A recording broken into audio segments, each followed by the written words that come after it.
Hello everyone, welcome to NCERT gateway. Free NCERT MCQ series में आज है हमारा डे 6 और आज हम करने वाले हैं न्यू क्वेश्चंस एंड आइडियाज से इंपॉर्टेंट एमसीक्यूज। ये आपका पार्ट 1 रहने वाला है। पार्ट्स में मैंने इसलिए डिवाइड किया है क्योंकि ये मोस्ट इंपॉर्टेंट आपका चैप्टर है जिसमें से क्वेश्चन हर बार एग्जाम्स में पूछे ही जाते हैं, चाहे वो सीटेट हो, पीएस टेट हो, एच टेट हो या फिर एसएससी मास्टर केडर हो। अगर आप इनमें से किसी भी कॉम्पिटिटिव एग्जाम्स की आप तैयारी कर रहे हो तो इस वीडियो को एंड तक जरूर देखना, क्योंकि इसमें से आपके 101% क्वेश्चन जरूर आएगा। और एक क्वेश्चन भी आपका बहुत बहुत इंपॉर्टेंट होता है, क्योंकि क्या पता वही वाला एक क्वेश्चन आपका एग्जाम क्लियर करवा दे। तो चलिए स्टार्ट करते हैं। आगे बढ़ने से पहले मैं रिक्वेस्ट करना चाहूंगी, अगर आप मेरे चैनल पर नए तो प्लीज चैनल को सब्सक्राइब कीजिए, लाइक कीजिए और शेयर कीजिए, ताकि और स्टूडेंट्स को भी इसका फायदा मिल सके। तो चलिए स्टार्ट करते हैं।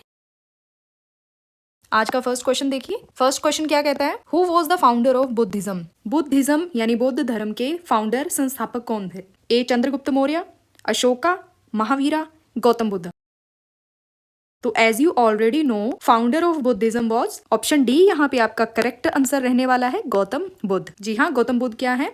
बौद्ध धर्म के संस्थापक हैं। देखिए आज इस पार्ट 1 में हम बुद्धिज्म के बारे में ही पढ़ने वाले हैं। ठीक है, बेसिकली इस चैप्टर में जो new questions and ideas chapter है क्लास 6 से, इसमें बुद्धिज्म और जैनिज्म के बारे में डिटेल में आपको स्टडी करने को मिलने वाला है। तो इसीलिए मैंने इस वीडियो को पार्ट्स में डिवाइड किया है।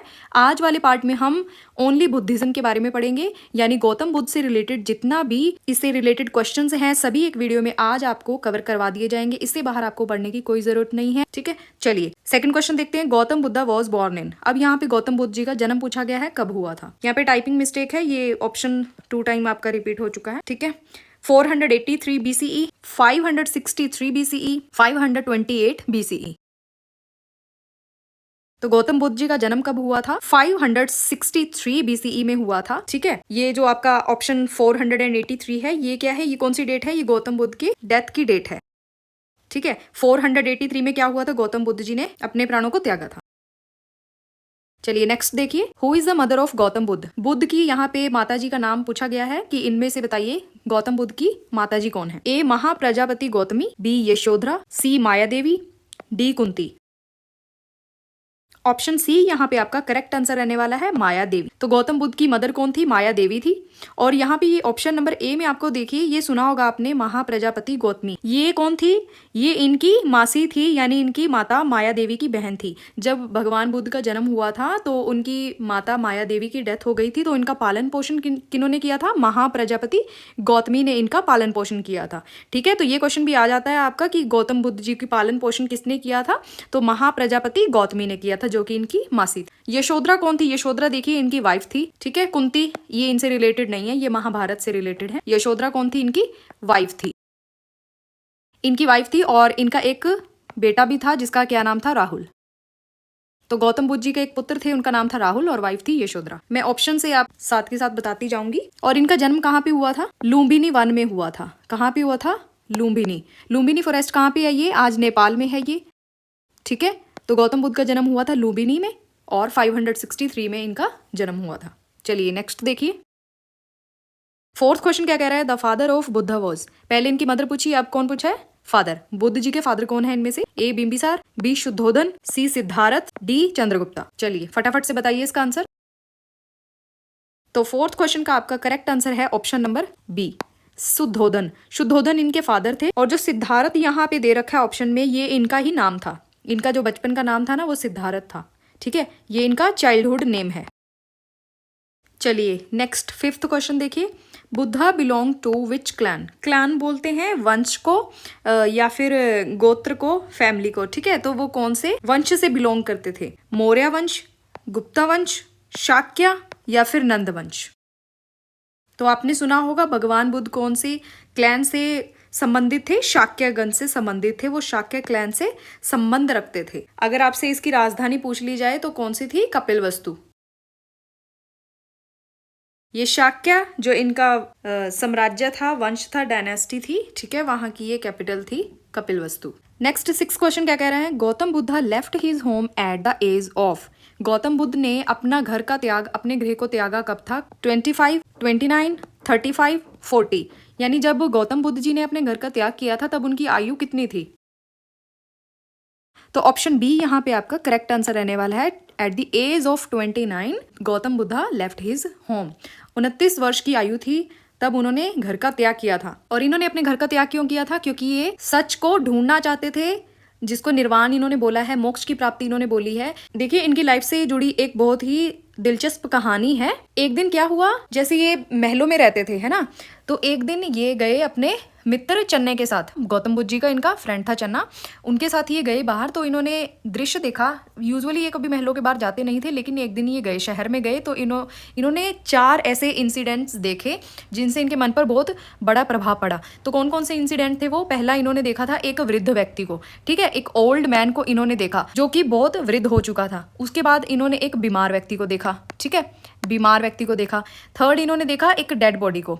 किसको देखा? एक मृतक शरीर को देखा, और जिसके पास उसके रिलेटिव बैठे रो रहे थे। तो फोर्थ इन्होंने क्या देखा? आगे एक साधु को देखा, एक ऋषि को देखा जो कि दुनिया को छोड़कर यानी ग्रह को त्याग कर सच की खोज में कहाँ जा रहे थे? जंगलों की तरफ जा रहे थे। तो इनके मन पर बहुत प्रभाव पड़ा कि ये संसार क्या है?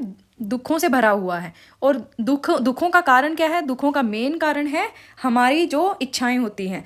तो भगवान बुद्ध ने कहा कि हम इस दुख से कैसे निवारण कर सकते हैं इस दुख का?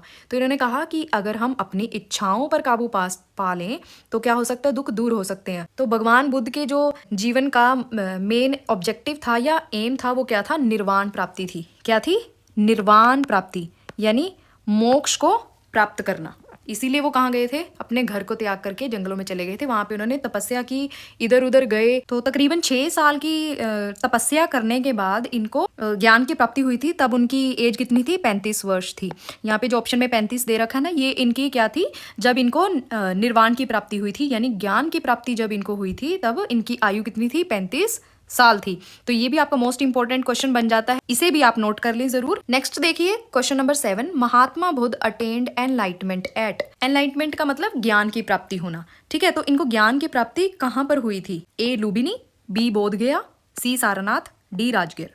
तो लुम्बिनी में मैंने आपको बताया इनका क्या हुआ था? जन्म हुआ था लुम्बिनी में, ओके। तो ऑप्शन नंबर बी यहाँ पे क्या है आपका? करेक्ट आंसर रहने वाला है बोध गया। बोध गया में इनको एनलाइटमेंट हुई। पीपल के वृक्ष के नीचे जब ये तपस्या कर रहे थे, 6 साल तपस्या के बाद इनको ज्ञान की प्राप्ति हुई बोध गया में। चलिए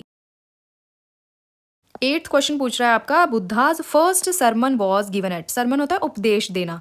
तो इन्होंने जब इनको ज्ञान की प्राप्ति हुई उसके बाद इन्होंने जो पहला उपदेश दिया वो कहाँ पे दिया था? ए बोध गया, बी लुम्बिनी, सी कुशीनगर, डी सारनाथ। तो बोध गया में तो इनको एनलाइटमेंट हुई थी और लुम्बिनी में इनका जन्म हुआ था, ठीक है। कुशीनगर यहाँ पे इनकी डेथ हुई थी, ठीक है। कुशीनगर में 483 BCE इनकी यहाँ पे क्या हुई थी? डेथ हुई थी। कहाँ पे? कुशीनगर में। इसको भी आप नोट कर लीजिए। तो ऑप्शन नंबर डी यहाँ पे आपका करेक्ट आंसर है। तो Buddha's first Sarman was given at Sarnath. Sarnath में इन्होंने अपना पहला उपदेश दिया, और जो पहला उपदेश दिया था, यहाँ पे इनके शिष्य कितने थे? टोटल 5 थे। 5 डिसिपल्स को इन्होंने अपना क्या दिया था? उपदेश दिया था, पहला उपदेश। और भगवान बुद्ध की जब डेथ हुई थी तब उनकी एज कितनी थी? 80 ईयर, ठीक है। 80 साल के थे जब ये इन्होंने अपने प्राणों को त्यागा था कुशीनगर में। क्वेश्चन नंबर 9 देखिए, बुद्ध डाइड एट। अभी मैंने आपको बताया था कि भगवान बुद्ध ने अपने प्राणों का त्याग कहाँ किया था। तो ऑप्शन नंबर सी आपका यहाँ पे क्या है? राइट आंसर है कुशीनगर। कुशीनगर में इनकी क्या हुई थी? डेथ हुई थी 483 BCE में, और इनकी आयु कितनी थी? 80 साल थी, ठीक है। और 483 में और क्या हुआ था? पहली बौद्ध संगति भी हुई थी। तो फर्स्ट बुद्धिस्ट काउंसिल कब हुई थी? 483 BCE में हुई थी। 10th क्वेश्चन देखिए, Mahatma Buddha death is called. Mahatma Buddha की डेथ को और किस वर्ड से या किस टर्म से जाना जाता है? ए महापरिनिर्वाण, बी निर्वाण, सी मोक्ष, डी साल्वेशन। तो ऑप्शन नंबर ए यहाँ पे आपका क्या है? करेक्ट आंसर रहने वाला है महापरिनिर्वाण। देखिए ये महात्मा बुद्ध की डेथ को बोला गया महापरिनिर्वाण। निर्वाण यहाँ पे टर्म दी गई है, इसका मतलब क्या है? जब भगवान बुद्ध को एनलाइटमेंट हुई थी, ज्ञान की प्राप्ति हुई थी, तब उसके लिए क्या वर्ड यूज किया जाता है? निर्वाण, ठीक है, जिसे कहते हैं मोक्ष की प्राप्ति होना, जन्म मरण के बंधनों से मुक्ति प्राप्त होना। आगे बढ़ने से पहले इस चैप्टर में मैं महात्मा बुद्ध से रिलेटेड कुछ इंपॉर्टेंट टर्म्स हैं जो एग्जाम्स में बार बार पूछी गई हैं, ठीक है, जिनके बारे में आपको पता होना चाहिए, तो मैंने वो यहाँ पे कुछ टर्म्स ऐड की हैं। जैसे फर्स्ट है निर्वाण। निर्वाण का मतलब क्या होता है? फ्रीडम फ्रॉम सफरिंग्स, यानी दुखों से, जो दुनियावी जितने भी दुख हैं, तकलीफ़ें हैं, इच्छाएं हैं, है ना, उनसे मुक्ति, तो उसको क्या बोला गया है? निर्वाण। जन्म मरण के जितने भी दुख हैं उनसे छुटकारा। सेकंड टर्म है यहाँ पे धम्म। धम्म क्या है? ये बेसिकली जितनी भी बुद्ध की शिक्षाएं हैं या जितने भी नियम कायदे कानून उन्होंने अपने भिक्षुकों के लिए बनाए थे, ठीक है, उसको बेसिकली उस संग्रह को क्या बोला जाता है? धम्म बोला जाता है, ठीक है। इसमें बेसिकली क्या है? Teachings of Buddha. थर्ड क्या है? त्रिपिटक। त्रिपिटक क्या है? देखिए, ट्री का मतलब क्या होता है? तीन, ठीक है। पिटक का मतलब क्या है? यहाँ पे संग्रह है। तो त्रिपिटक क्या है? अब बुद्धिस्ट टेक्स्ट है, इसमें बुद्ध की जितनी शिक्षाएं हैं, नियम है, ठीक है, बौद्धिक फिलॉसफी है, उसको लिखा गया है। कौन सी लैंग्वेज में है त्रिपिटक? ये पाली लैंग्वेज में, ठीक है। पूछ लिया जाता है जो बौद्ध त्रिपिटक हैं वो कौन सी भाषा में लिखे गए हैं, तो पाली लैंग्वेज में वो लिखे गए हैं, ठीक है। तो त्रिपिटक कौन कौन से है? फर्स्ट कौन सा है? फर्स्ट है विनय पिटक। फर्स्ट कौन सा है? विनय पिटक। सेकंड है आपका सुत पिटक। थर्ड है अभिधम्म पिटक। अभिधम्म पिटक। तो जो विनय पिटक है उसमें क्या है? जितने भी बौद्ध भिक्षु हैं उनके लिए नियम रूल्स इसमें क्या है? बताए गए हैं, ठीक है। भिक्षुकों के लिए नियम रूल्स इसमें है, किसमें? विनय पिटक में। सुत पिटक में क्या है? बुद्ध की जितनी भी कथाएं हैं सुत पिटक में है, ठीक है, इसमें क्या है? कथाएं हैं। और अभिधम्म पिटक में क्या है? बुद्ध के दर्शन यानी फिलॉसफी को इसमें लिखा गया है। अभिधम्म पिटक में क्या है? बौद्धिस्ट फिलॉसफी है इसमें। नेक्स्ट है टर्म संघ। संघ क्या है? ग्रुप ऑफ मॉन्क्स, यानी जहाँ पे मॉन्क्स, जो बौद्धिस्ट मॉन्क्स थे, भिक्षु थे, वो रहते थे, ठीक है, उसको क्या बोला गया? संघ बोला गया। और एक और टर्म है इसके लिए यूज की गई है, विहार। विहाराज आपने चैप्टर में पढ़ा होगा, ठीक है। यहाँ पे बौद्धिस्ट जितने भी मॉन्क्स थे, भिक्षु थे, वो यहाँ पे परमानेंट सेटल यानी रहने लग गए थे विहाराज में। उसको और क्या बोला जाता है? संघ, ग्रुप ऑफ मॉन्क्स। चलिए आगे बढ़ते हैं हम क्वेश्चंस पर। 11th क्वेश्चन क्या है? The Upanishads are part of. देखिए, उपनिषद्स है, ये किसका पार्ट है? Rigveda, later Vedic text, Ramayana, Puranas. Upanishads आपने चैप्टर में पढ़ा था ना, ये कौन से टेक्स्ट हैं? ये लेटर वैदिक टेक्स्ट हैं, ठीक है, letter Vedic text. The word Upanishads mean. Next question पूछ रहा है कि जो वर्ड है उपनिषद, इसका मतलब क्या है? पता नहीं कितनी बार आपसे एग्जाम में पूछा गया है। मोस्ट इंपॉर्टेंट क्वेश्चन है ये, बहुत बार रिपीट हो चुका है। उपनिषद का मतलब क्या होता है? A prayer, B sacrifice, C knowledge, D sitting near the teacher. तो ऑप्शन नंबर डी यहाँ पे आपका करेक्ट आंसर है, sitting near the teacher, approaching and sitting near the teacher. चलिए नेक्स्ट, ये आपके अष्टांगिका मार्ग हैं जो बुद्ध ने रेकमेंड किए थे, 8 फोल्ड पाथ, ठीक है। अष्ट मार्ग जिसको बोला गया है, बुद्ध ने अपने जो डिसिपल्स थे उनके लिए ये 8 फोल्ड पाथ बनाए थे। अष्ट मार्ग, अष्टांगिका मार्ग भी जिसे बोला जाता है, ठीक है। तो वो कौन कौन से थे? Right observation, right speech, right livelihood, right effort, right action, right determination, right awareness, right concern. भगवान बुद्ध ने कहा था कि जो जैसा कर्म करता है उसको वैसा ही फल मिलता है। भगवान बुद्ध इस पे विश्वास करते थे। इन अष्टांगिक मार्ग के जरिए भगवान बुद्ध ने जो शिक्षा दी थी, उनका ये अष्टांगिक जो मार्ग था, इसका मतलब ये था कि आपको आपके विचार हैं वो अच्छे होने चाहिए, झूठ, बुराई, गाली ये नहीं देनी चाहिए, आपको सही कार्य करना चाहिए, हिंसा नहीं करनी चाहिए, आपको चोरी से बचना चाहिए, ईमानदारी से जीवन यापन करना चाहिए, बुरे विचारों को हटाकर आपको अच्छे विचार रखने चाहिए, हर काम में जागरूक रहना चाहिए आपको, और ध्यान लगाना चाहिए, सही समझ रखनी चाहिए। ये अष्टांगिक मार्ग भगवान बुद्ध ने अपने शिष्यों के लिए बनाया था, ठीक है, 8 फोल्ड पाथ। नेक्स्ट मैं आपको काउंसिल्स ऑफ बुद्धिज्म बता देती हूँ। मेनली 4 काउंसिल्स हुई हैं, ठीक है। कितनी काउंसिल्स? 4। फर्स्ट काउंसिल ये हुई थी 483 BCE में, ठीक है। ये कहाँ पे हुई थी? प्लेस कौन सा था? ये हुई थी राजगृह में,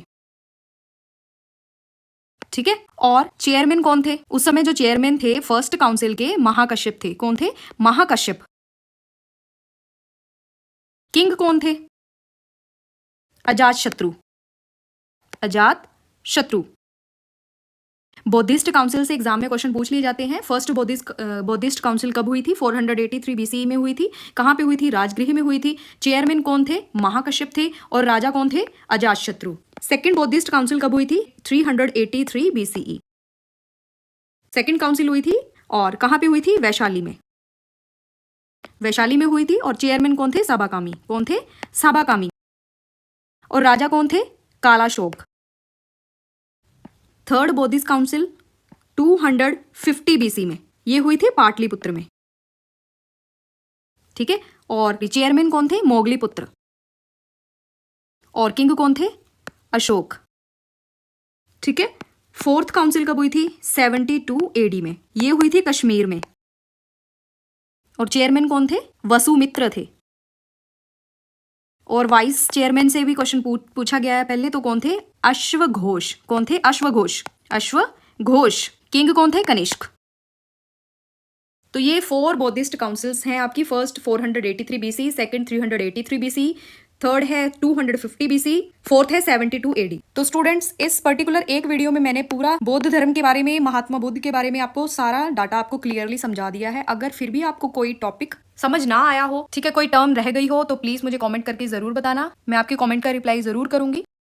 और जल्द ही इसका पार्ट 2 भी लेकर आएंगे, जिसमें हम पूरा जैनिज्म के बारे में पढ़ने वाले हैं। मैं फिर से आपको रिक्वेस्ट करना चाहूंगी, अगर आप मेरे चैनल पर न्यू हैं तो प्लीज एनसीईआरटी गेटवे चैनल को सब्सक्राइब जरूर कीजिए एंड लाइक कीजिए, शेयर कीजिए। आपको ये वीडियो यूजफुल लगी या नहीं प्लीज कॉमेंट कीजिए। तो मिलते हैं नेक्स्ट वीडियो में। Thank you for watching.